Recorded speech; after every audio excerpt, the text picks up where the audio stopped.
Now, what happened during the sit-in movement, Mayor John Duncan said he got a call from the governor of South Carolina, or one of those governors, and the governor was asking him why he was allowing the sit-in movement to take place in Knoxville.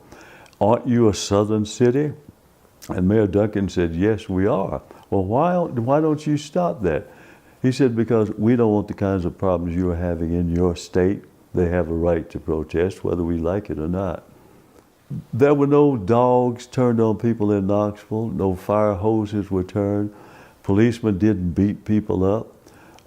We were arrested if we didn't obey an order of the police, but nobody took advantage of us. Okay. Well, I was president of the student body at Knoxville College, and we noticed that the students at A&T College in Greensboro, North Carolina, had started the sit-in movement. And we thought that was a good idea. So I talked with my student leaders. They said, yes, why don't we organize that? So we began planning for sit-ins. But when the black adults in Knoxville heard about it, they said, we don't think you need to do that. We said, well, we need to fight for our rights, but there's a better way to do it, they said. What we can do is negotiate with the dime stores that have lunch counters and everybody else concerned.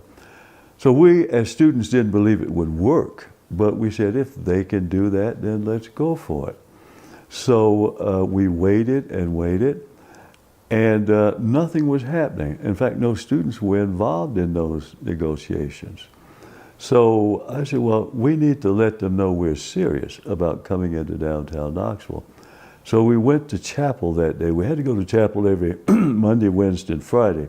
So we decided after chapel to jump in 5 or 6 cars, about 30 of us, go into downtown Knoxville and park and walk through every store that had a lunch counter. We were wise enough to call the newspapers and television stations to tell them we were going to do that because we wanted that publicity. So we did it, had a walkthrough, came back to campus, and the college president called me in. And he said, Mayor Duncan is very upset with you and he wants to see you. So I jumped into my little green Ford, went to City Hall, and sure enough, he was waiting for me. And he said he didn't understand what we were trying to prove. He said, you know we're negotiating, and if you come down here again, we're going to put all of you in jail. I said, well, Mr. Mayor, that's your prerogative.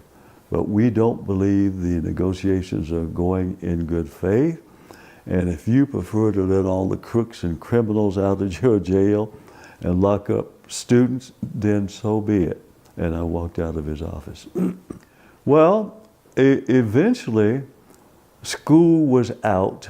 Students were going home, except those of us who lived here.